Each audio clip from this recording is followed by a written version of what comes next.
This is NC Spin, an unrehearsed discussion on issues of interest to North Carolinians. Now, here is your moderator, Tom Campbell. Welcome. You've heard and read the spin the media and the politicians have put on the issues of the day. To get the correct spin on what's going on in North Carolina, let's introduce you to our panel of experts. They include Becki Gray with the Carolina Journal and the John Locke Foundation, John Hood, president of the John Locke Foundation, Chris Fitzsimon from NC Policy Watch, and political consultant Brad Crone. Well, we hope you've had a great Christmas, and we always look forward to this particular show each year. We ask our panelists to wrap up the year 2013 and give us their predictions as to what we're going to face in the coming year. We've got a full show, so let's get started.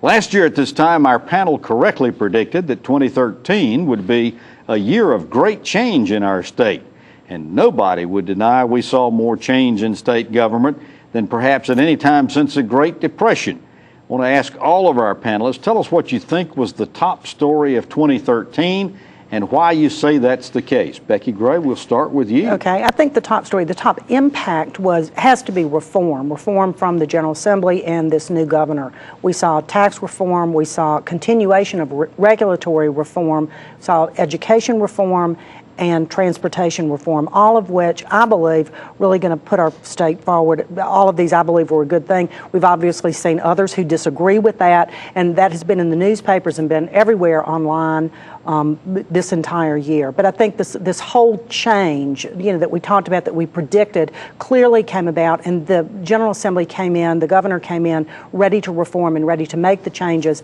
that they had promised. John, top story of 2013. Tom, that story and many others that happened within North Carolina got a fair amount of attention. But frankly, I think that the biggest political story in North Carolina happened in Washington. It was the rollout of the Affordable Care Act. I think it was an inflection point in recent political history. I think it changed many people's minds about what the federal government or any government can really get its hands around effectively at all. I think it changed North Carolina's political trajectory significantly. It made 2014 a very different midterm than it otherwise would. And of course, it has affected millions of North Carolinians as it has affected many millions of Americans. Chris, top story of 2013. Well, I think it was clearly what I would consider the radical direction taken by the General Assembly this year. North Carolina is a roughly evenly divided state. I think it's a moderately, maybe even moderate to conservative state. It is not a radical right state. Roughly half the people in the state, as I've said many times, voted for Democrats for the legislature and for Congress. And yet we have supermajorities for Republicans, and I think they far outplayed their hand. They just didn't change the tax code. They restricted abortion rights. They passed a voter suppression bill that did all sorts of things. They cut people off unemployment. They didn't expand Medicaid. They went above and beyond in many other areas there's not even time to get into, and I think the voters of North Carolina that's not what they wanted, and we'll see what effect that has in 2014. So Becki's saying that reform was good. You're saying the reform was terrible. Brad, what's the top story of 2013? Well, I think just the history of the change that you're seeing in our state government. And I would agree with Chris in the sense that it's a overreaction or overaction by a Republican minority that came into power in 2010 and then in 2012 that had been suppressed for more than a century. They take power and they go too far. And I think Chris is absolutely right. North Carolina's a purple state, and the majority party has refused to govern in a mainstream position. And the overcorrection that you're seeing with the Republicans is going to be a real big problem for them as they go in, because their record on education, their record on picking fights with local governments, their record on conservative dogma like the Sharia law are going to be huge issues going into the November cycle. Interesting that there seems to be a common theme in all of this. Becki, let's play off what Brad was saying for a second. The dramatic change. He says, in essence, the Republicans were outrunning their headlights. Do you think it was because of the fact they think that in 2014 they might lose power or might lose control? I mean, why was there the urgency why were they in such a hurry? Getting everything done in 1 year? I don't think that. I think they've just begun to get what they want done. I don't think that they got everything that they intend to do. This is a beginning. The tax reform is a good example of that. Regulatory reform. They're going to continue this. I think that they as Brad mentioned, they were not in control. They were suppressed, if you will, for well over a century. They sat on the back row. They listened to the debate. They had ideas. They had bills that they put forward. They discussed things that were never considered. They were elected. People elected these people to these offices. During the campaigns, we heard what they wanted to do. None of this was a surprise. We heard this during Governor McCrory's campaign. We heard it through the legislative campaigns. This is what they intended to do. Jobs, get the economy moving again, shrink the size of government, limited government, personal responsibility. Those are the kind of things that they talked about when they were elected. They were elected, they got elected, and this is what they were doing. They're doing exactly what they promised they were going to do. I want to follow back up on some of that and raise some other issues when we come back. You can watch NC Spin anytime you want. Just go to our website, ncspin.com. Click on the YouTube button on the right side of the page. We post each week's show on Friday, so you can view us anytime you like. And while at ncspin.com, be sure to sign up for our free weekly email newsletter, Spin Cycle. And by the way, you follow us at NC Spin on Facebook and on Twitter at NC Spin Tweets. 4 ways to keep the conversation going: ncspin.com, NC Spin on Facebook, and NC Spin on Twitter at NC Spin Tweets, and Spin Cycle. One way or the other, we look forward to hearing from you. More of the top stories of 2013 after this. NC Spin will return after these messages. People always ask us, don't you get tired of driving to the coast every day? We have never said yes. We enjoy bringing the fresh fish to those that don't have time to drive to the coast. The relationships that we have with fishermen in eastern North Carolina are more than business to us. It's more like family. They depend on us and we depend on them. We are proud to work with North Carolina fishermen to bring fresh fish from our dock to your table.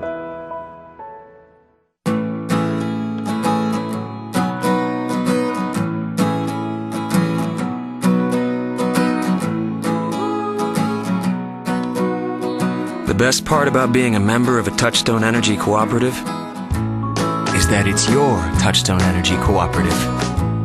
Learn more about the power of your co-op membership at togetherwesave.com. North Carolina's Touchstone Energy Cooperatives, looking out for you. We now return to NC Spin.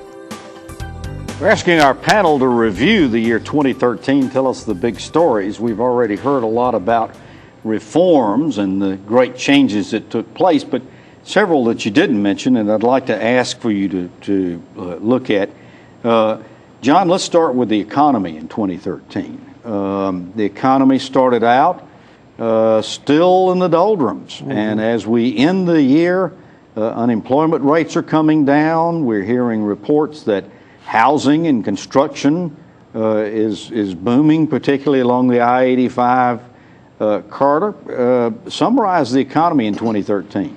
North Carolina's economy was growing this year at a rate that very few states equaled or exceeded. Now, that doesn't mean there aren't hundreds of thousands of people that remain unemployed or underemployed. You have a long way to go to recover from such a deep recession. But North Carolina's economic story has been largely positive. Actually, in 2013 and much of 2012, with very few exceptions. I was looking at a particular statistic. A lot of time we focus too much on the what's called the U3 unemployment rate, the standard rate, which went down from about 9.4 down to 8%, a pretty big drop. But there's a broader measure that looks at people who dropped out of the workforce because they're discouraged or they went back to school or they're taking care of a relative and they're planning to come back, and people who are working part-time but really want to work full-time. If you look at that broader measure, North Carolina had a drop of 2 percentage points over the last year, one of the largest drops in the country. So while the whole country could stand with a much better economic recovery, relatively speaking, North Carolina's doing well. But Brad, this recovery, if you will, in 2013 was pretty spotty. It's segmented, and that's a real big problem for the policymakers as we go forward. You cross over east of I-95 and west of 77, and you've got hard times. I was up in Ahoskie last week, and I'm telling you, northeastern North Carolina is still trying to come to grips with the economic policy that will help create jobs and keep people there, the young people there who are leaving, going into Hampton Roads and into Raleigh and Charlotte to find jobs. So we've got to, as a state, have to have a real dialogue and discussion on what are we going to do for our rural areas. Becki, I want to hit on another thing, because one of the subjects that wasn't covered in your original conversations were education. What's the big story in education in 2013? Well, I think school choice and offering parents options if they want something outside of the traditional public school. Expansion of charter schools is something that we've seen. Proliferation of applications for new charter schools.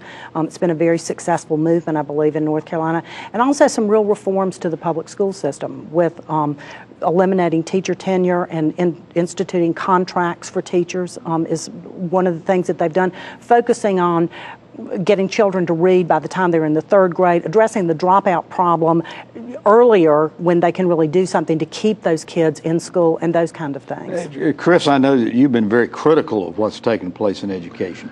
The test scores that came back from the first year of Common Core testing certainly weren't anything to brag about. No, but I think we expected them to be bad. The question is now what happens in the next couple of years. I would, of course, take issue with what Becki said. I think we're starting to see some problems surface now in the unaccountable voucher movement. We have schools that are openly discriminating against gay students and gay families. We have a staff of 3 or 4 overseeing 600-700 private schools that are eligible for these vouchers. We have charter schools that are running basketball factories that nobody in the state is looking at because we have a charter school office of 3 or 4 people looking at 200 schools. I'll guarantee you, I'm not jumping ahead and making predictions, but one of the bigger issues of 2014 will be this this explosion in unaccountable schools that are getting taxpayer money, both charter and private voucher schools, and we're going to see some real problems. All right, well, let's go ahead and move ahead to that. Looking forward to the year 2014, it's right at our doorsteps. Let me ask everybody to tell us what you think the big story for 2014 will be. Brad Crone, I'll start with you. Well, I think it's going to be the election cycle and what happens at the federal level with the Kay Hagan race. That's going to be one of the hottest races, most expensive races. It'll probably surpass Hunt Helms from '84 and the Willis Smith Frank Porter Graham race in 1950. It's really going to be a barn burner. And the other component to that is who's going to run the General Assembly. I continue to say Democrats are going to be competitive at the state House level and at the state Senate level. It's going to take to 2016 before they take it back. But I think they'll make significant inroads in the state House. 8, 9, 10 seats in the state House, 2, 3 Senate seats, maybe 4 if they're fortunate. But they got 16 to make up in the Absolutely. Senate. Chris, what's the big story for 2014? Well, I don't know if it's the biggest one, but other than the election, which Brad, I think, has covered well. I think will be the General Assembly session this summer and coming summer, and how Governor McCrory behaves and acts and governs in his second year. Regardless, I think, of what Becki and John have said earlier in the show, I don't think the public is too thrilled with what happened in the General Assembly in 2013. They do think it went too far. That's why I think you're going to see a teacher raise we've talked about in 2014. And I think this will be a year that McCrory and the General Assembly tries to back up a little bit and not act quite as extreme as they did in 2013 because it's an election year. It'll be a fascinating legislative session. And finally, if Speaker Tillis wins the Republican primary for the U.S. Senate in early May, will he still be Speaker of the House? Will he preside over the House while he's raising money for a Senate race? It's never happened before. That'll also be a fascinating story. Well, and I'm going to ask for your predictions about this election when we come back, and ask our other 2 panelists their predictions for 2014 after these messages. NC Spin will return after these messages.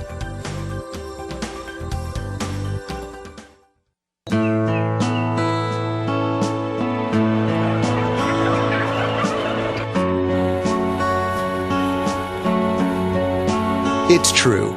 Farming is different than it was 50 years ago.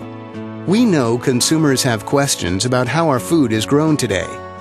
North Carolina livestock farmers want you to know that they're using the most responsible and caring farming practices to feed our state. ncanimalag.com. The North Carolina Medical Society is committed to a healthier North Carolina. We feel, as an organization representing over 14,000 physicians, that we have a responsibility and an obligation to help our citizens become more healthy. And by doing this, we want to help educate them about ways in which they need to keep themselves healthy through good nutrition, exercise, and maintaining a healthy lifestyle. These ingredients will help not only individual citizens become and maintain a healthier outlook on their lives, but also help contribute to having a healthier state. Where do you go when you need to know? ANC makes it easy for you to get the information you need to make well-informed public policy decisions. Our members are industry leaders who are ready to share their industry-specific insights with you. Want to hear both sides of the story? ANC members can tell you. Just use the ANC member directory as your guide or call us directly. ANC members have the knowledge, expertise, and perspective you need to create public policies that are good for North Carolina. We are ready for your call. We now return to NC Spin. As we get ready to prepare for the year 2014, we're asking our panelists to tell us what the big story is going to be next year. John Hood, what's the big story of 2014? Tom, I think some big stories will involve implementation of things that happen in the 2012-2013 legislative sessions. Tax reform, how will it affect private capital investment and job creation? The transportation reform and the fights that are ahead about how to reorient the transportation dollars under the new highway funding formula. The implementation of the education reforms. How will school districts implement what the legislature authorized about performance pay for certain teachers and the contracting system? The implementation of the Medicaid reform and the economic development strategy that McCrory has proposed. These will be implementation issues that will be somewhat legislative, but also a lot about the executive branch and its ability to staff up still an administration after 20 years of Democratic rule. Becki, the big story for 2014. Well, I think Brad's point on the elections, Chris is on the General Assembly and what's going on there, and John's on implementation of past policies. Certainly will make the headlines, and we'll be seeing a lot about that. But I think the real story that every North Carolinian cares about is the economy and jobs, and whether or not these policies that the General Assembly has put into place are working, what's happening on the national level, which of course, and even internationally, affects our economy here in North Carolina. But are we creating jobs? You know, just in this last year, we've created 80,000 jobs here in North Carolina. What's that going to look like next year? Who's getting back to work? Who's able to take care of their family and not be dependent on government? I think those are the things that North Carolinians really care about. All right, I want to circle back around to your prediction about elections. Brad, who's going to win the GOP U.S. Senate nomination? I think Tillis will win it, but it's going to be a long, hard fight. And you're seeing really interesting battle lines develop as we're going into the new year. One thing, Lieutenant Governor Dan Forrest is his organization's leaning very heavily towards Reverend Harris. I don't think you can take Reverend Harris for granted. All right, so who's going to win the election in 2014 between whoever the Republican nominee is and Kay Hagan? John? I think the nominee will probably be Tillis, and I think if we had the election today, Tillis would defeat Hagan.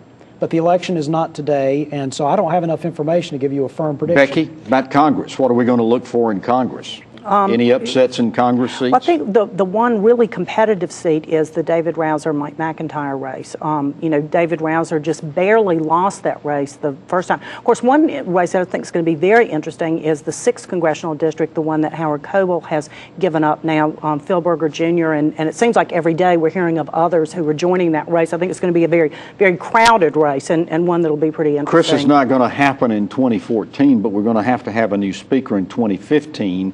Candidates are going to be lining up to replace Tom Tillis.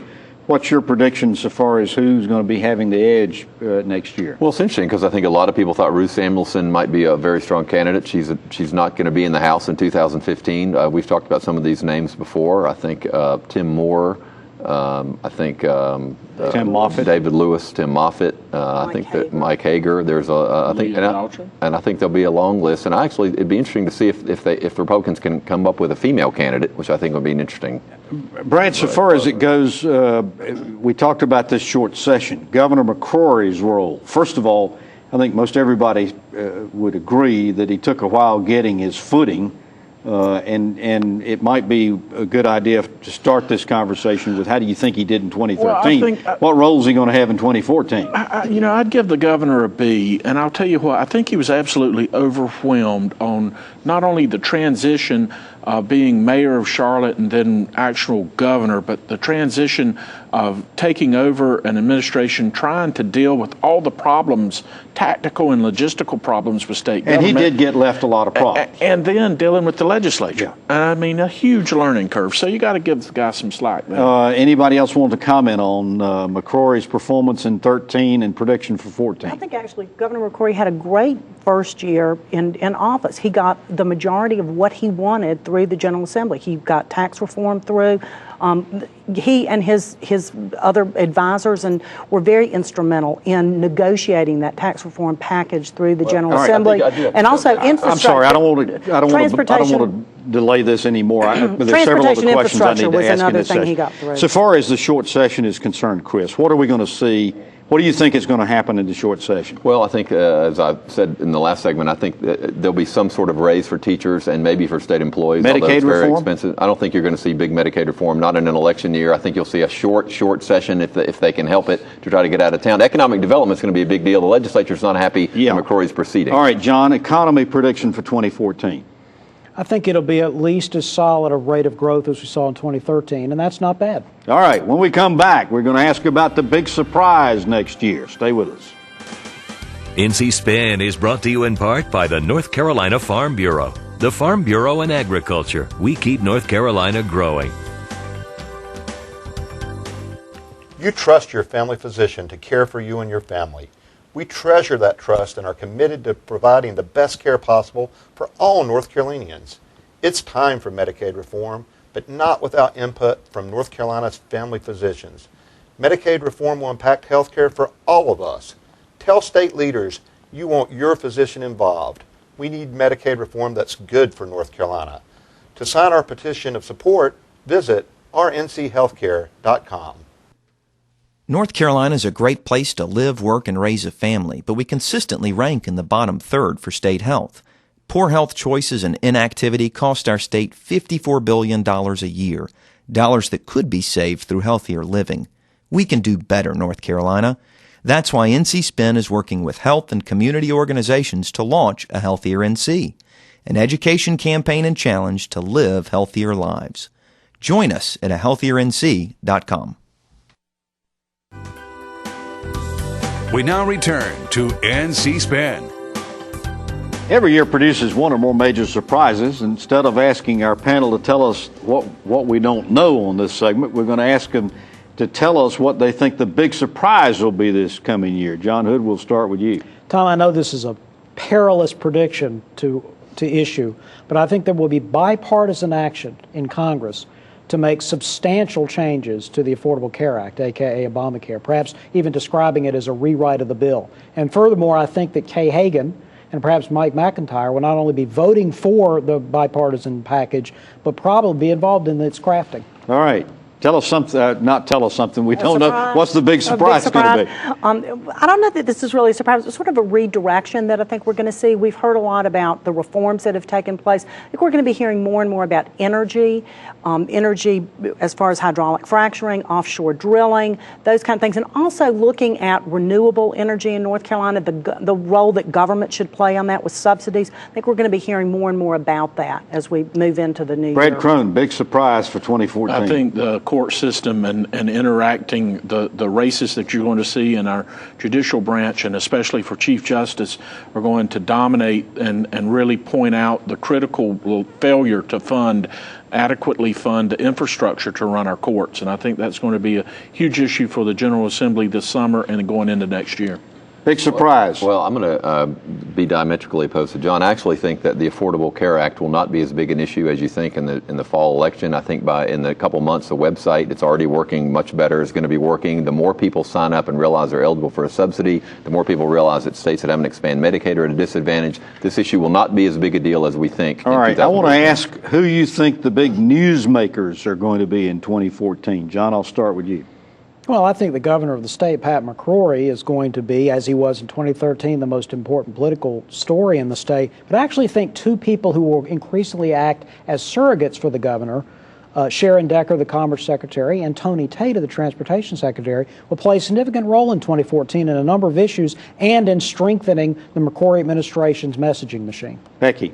I think in the General Assembly, certainly Phil Berger will be the big newsmaker. You know, we don't know what really is going to happen in the House. I think the dynamics are going to be really interesting of that. But a couple of people that I'm really watching are Representative Mike Hager and Representative Rick Catlin, both of whom are engineers, both of whom are very interested in these energy issues that I mentioned earlier. So I think they're going to be players as energy becomes a bigger factor. Big newsmakers in 2014. Two people to watch. I think Jim Blaine, who is Chief of Staff to Senate President Pro Tem Berger, is the most powerful bureaucrat in the state of North Carolina right now.